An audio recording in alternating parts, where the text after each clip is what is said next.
Movie की शुरुआत में हमें मैट्स और उसकी गर्लफ्रेंड कायला को दिखाया जाता है, जो कि कार में कहीं पे जा रहे होते हैं। मैट्स का ड्राइव कर रहा होता है। कार चलाते टाइम मैट्स का ध्यान हट जाता है और उनकी कार का एक्सीडेंट हो जाता है। एक्सीडेंट में मैट्स की गर्लफ्रेंड कायला की मौत हो जाती है। एक्सीडेंट में मैट्स तो बच जाता है, लेकिन कायला की मौत का जिम्मेदार वह खुद को मानता है, क्योंकि उसकी लापरवाही की वजह से एक्सीडेंट हुआ था। इसलिए मैट्स हर वक्त डिप्रेशन में रहने लगा था। साथ ही में वह थेरेपी भी ले रहा था ताकि वह गिल्ट से बाहर आ सके। अब इसके बाद हम हेनरी नाम के एक नाइट गार्ड को देखते हैं, जो कि माई फ्लावर नाम के मॉल में इधर उधर घूम रहा था। वह एक बड़े से मिरर के आगे से कागज हटा देता है और उसके सामने खड़े रहकर अलग अलग तरह के मुंह बनाने लगता है। लेकिन तभी उसकी रिफ्लेक्शन रुक जाती है, यानी कि उसकी रिफ्लेक्शन उसके अपोजिट काम करने लगती है। तभी वह उसके हाथ से टॉर्च गिर जाती है। अब टॉर्च के टुकड़े कांच उठाकर उसकी रिफ्लेक्शन खाने लगती है। तभी रियल वर्ल्ड के हेनरी के मुंह से खून निकलने लगता है। वह दर्द के मारे चीखता है, लेकिन वहाँ कोई नहीं आता। अब अगले सीन में हमें मैट्स दिखाया जाता है, जो कि अपनी डैड से फोन पे बात कर रहा होता है। उसके डैड उससे कहते हैं कि मॉल के नाइट गार्ड ने कांच खा लिया है, इसलिए वह जॉब पर नहीं आ रहा। साथ में एक एम्प्लॉय भी कुछ महीनों से गायब है और उसका भी अता पता नहीं है। अब मैट्स के डैड जल्दी माई फ्लावर नाम के मॉल को ओपन करने वाले थे, इसीलिए वह अपने बेटे मैट्स से कहते हैं कि कुछ दिनों के लिए वह नाइट गार्ड की ड्यूटी कर ले। और मैट्स मान भी जाता है, क्योंकि वह काफ़ी दिन से डिप्रेशन में था, तो उसे उसकी ज़रूरत भी। मैट्स अगले दिन माई फ्लावर आता है। वहाँ एक लड़की को देखता है, जो कि अपनी बहन की मिसिंग पोस्टर लगा रही थी। अब वहाँ वही मिसिंग लड़की थी जिसकी बात मैट्स के डैड कर रहे थे। अब मैट्स मॉल जाता है तो उसके डैड उसे 3 लोगों से इंट्रोड्यूस करवाते हैं, जेना, केलर और रायन। ये सभी से मुलाकात के बाद मैट्स किचन में जाता है, जहाँ उसे एक लड़की की परछाई दिखाई देती है। पहले तो उसे लगता है कि ये सब भ्रम है, लेकिन उसे लड़की वह फिर दिखाई देती है, जो मिरर को पीट रही होती है। यह देखकर मैट्स काफ़ी डर जाता है। अब अगली रात को मैट्स मॉल में घूम रहा होता है तो उसे मिरर में जेना की रिफ्लेक्शन दिखाई देती है, जो कि अपने ही सर को उखाड़ देती है। यह देखकर मैट्स के होश उड़ जाते हैं। अब इधर हम जेना को देखते हैं, जो कि नहाकर बाहर निकलती है। मिरर में उसकी रिफ्लेक्शन उसे डरा देती है, जिससे वह स्लिप होकर पीछे गिर जाती है। जब बाथरूम का कांच भी टूट जाता है। जब वापस वहाँ खड़ी होने वाली होती है तो कांच का टुकड़ा उसकी गर्दन के ऊपर गिरता है, जिससे उसकी गर्दन धड़ से अलग हो जाती है और वो मर जाती है।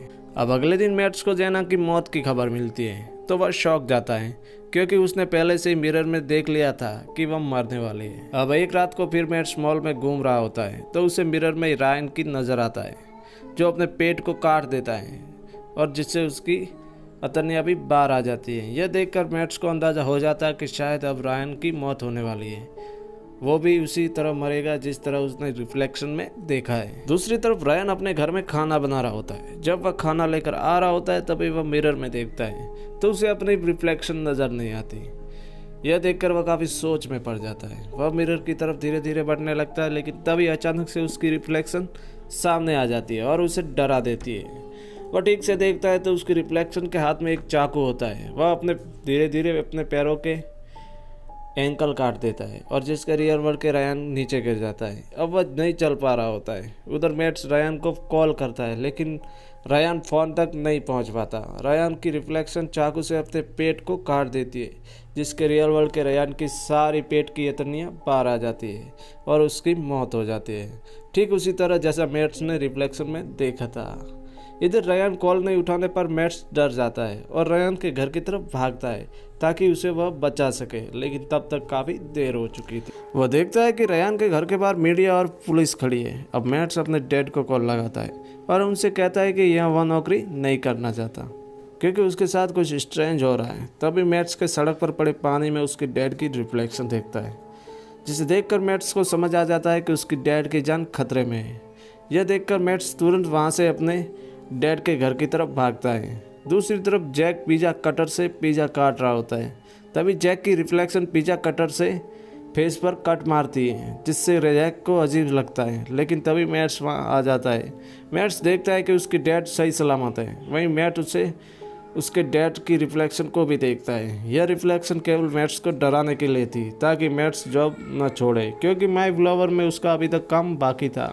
अब मैट्स अपनी जॉब वापस कंटिन्यू करने को कहता है और वह वापस चला जाता है माई फ्लावर में। वहाँ उसे 2 डिटेक्टिव मिलते हैं जो मैट्स से उन सभी मर्डर्स के बारे में पूछते हैं, क्योंकि डिटेक्टिव को लगता था कि शायद उन सभी मर्डर्स को मैट्स नहीं किए हैं, लेकिन मैट्स के खिलाफ कोई स्ट्रांग एविडेंस नहीं होने पर मैट्स को जाने देते हैं। लेकिन मैट्स को कहते हैं कि हमारी नज़र हमेशा तुम्हारे ऊपर रहेगी। तभी मैट्स मिरर के पास आकर कहता है कि आखिर तुम चाहते क्या हो। तभी मिरर की रिफ्लेक्शन उसे रास्ता दिखाती है, जिसके बाद मैट्स ऊपर आता है जहाँ उसे एक एलिनर नाम की एक लड़की का आईडी कार्ड मिलता है जो यहाँ पर काम किया करती थी। यह वही लड़की है जिसकी मिसिंग पोस्टर उसकी बहन एलिजाबेथ लगा रही थी, यानी कि वह लड़की है जिसके बारे में उसके डैड बता रहे थे। उसके बाद रिफ्लेक्शन बाहर की तरफ इशारा करती है जहाँ मिसिंग पोस्टर लगा हुआ था। पोस्टर पर दिए गए नंबर पर मैट्स कॉल करता है। अगले दिन मैट्स एलिजाबेथ से मिलता है और कहता है कि मैं पिछले कुछ दिनों से मॉल में काम कर रहा हूँ जहाँ मेरे साथ कुछ स्ट्रेंज हो रहा है और मैं तुम्हारी बहन एलेनर के बारे में भी कुछ जानता हूँ। एलिजाबेथ उस पर यकीन नहीं करती और वहाँ से जाने लगती है, लेकिन मैट्स किसी भी तरह से उसे अपनी बात समझाने के लिए मना लेता है। इसके बाद वह कहता है कि हाल ही में रयान और जेना की मौत हुई है जो मॉल में ही काम करते थे। मुझे शक है कि उन दोनों का कनेक्शन तुम्हारी बहन के मिसिंग होने पर जरूर है। उसके बाद एलिजाबेथ मैट्स से कहती है कि वह यहाँ गार्ड की जॉब क्यों कर रहा है। तब मैट्स बताता है कि उसके साथ एक घटना हुई थी जिसमें वह अपनी गर्लफ्रेंड को रिंग दे रहा था। तभी सामने से एक ड्रिंक किया हुआ आदमी ने उसकी कार का एक्सीडेंट कर दिया जिसमें उसकी गर्लफ्रेंड की मौत हो गई। उसके बाद वह डिप्रेशन में रहने लगा। डिप्रेशन से बाहर आने के लिए उसने यह जॉब की। उसके बाद एलिजाबेथ बताती है कि उसकी बहन माई फ्लावर की ग्रैंड ओपनिंग पार्टी में गई थी। उसके बाद वह वहाँ से गायब है। उसके बाद मैट्स अपने घर आता है और एक बार फिर से वह एलिनर की रिफ्लेक्शन को देखता है जो वहाँ पड़े सीजर को उठाती है। तभी मैट्स कहता है कि वो मैं सब करने को तैयार हूँ जो तुम चाहती हो। तभी मैट्स की आंखें खुल जाती है और देखता है कि यह बस एक सपना था। अब मैट्स रात को फिर मॉल आता है जहां उसे सिक्योरिटी कैमरा के फुटेज चेक करता है। वह उस दिन के सारे फुटेज ढूंढता है जिस दिन एलिनर गायब हुई थी, लेकिन मैट्स को उस दिन की एक भी वीडियो नहीं मिलती क्योंकि किसी ने उस दिन की सारी फुटेज डिलीट कर दी थी। अब ऐसा करने वाला सिर्फ एक ही आदमी हो सकता है, पिछला सिक्योरिटी गार्ड हेनरी। अब मैट्स और एलिजाबेथ दोनों हेनरी के घर पे जाते हैं और देखते हैं कि हेनरी के घर पे हर एक मिरर पे पेपर से ढका हुआ था। अब हेनरी दरवाज़ा खोलता है। तब मैट्स और एलिजाबेथ दोनों एलिनर के बारे में पूछने लगते हैं, लेकिन हेनरी कुछ नहीं बताता।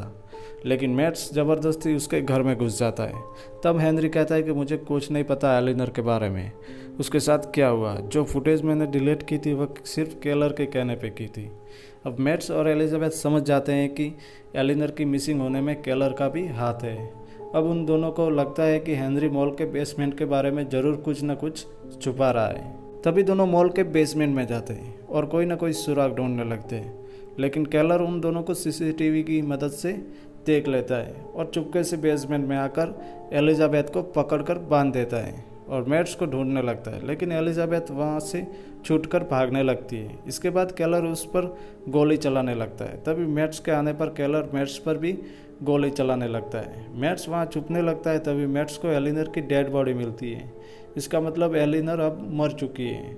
उसको मारने वाला कोई और नहीं बल्कि केलर ही था। यहाँ एलिजाबेथ भागने लगती है जहाँ केलर उसके पीछे पीछे भागता है और उसे पकड़ लेता है। तभी केलर मिरर में देखता है तो उसे एलिनर नज़र आती है। अब कहानी यहाँ पे फ्लैशबैक में दिखाई जाती है जहाँ एलिनर को देखते हैं जो माई फ्लावर की ग्रैंड पार्टी में होती है, जहाँ जेना, केलर और रायन भी होते हैं। जहाँ जेना एलिनर की ड्रिंक में कुछ नशीली चीज़ मिला देती है जिसे पीकर उसे होश नहीं रहता। केलर उसे अपनी गाड़ी में बिठाकर मॉल के बेसमेंट में ले जाता है जहाँ केलर उसका रेप करने लगता है। एलिनर को खुद को बचाने के लिए वहाँ से भागने लगती है। वहाँ कहीं जाकर छुप जाती है, लेकिन केलर उसे ढूंढ लेता है, उसे पीटने लगता है। तभी केलर सोचता है कि अगर एलिनर को जिंदा छोड़ दिया तो वहाँ उसकी ज़िंदगी बर्बाद कर देगी। तभी केलर एलिनर का गला दबाने लगता है।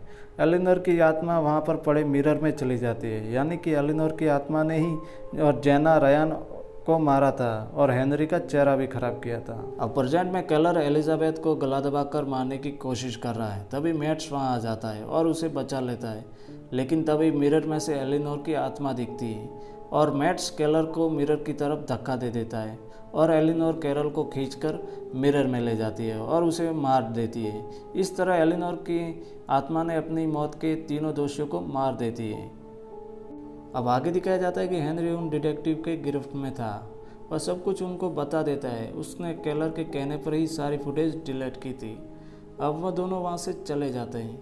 हेनरी मिरर के सामने खड़ा होता है। तभी मिरर धीरे धीरे क्रैक होने लगता है और हेनरी एलिनर का नाम लेता है। तभी हेनरी के चीख के साथ ही यह मूवीज़ ख़त्म हो जाती है।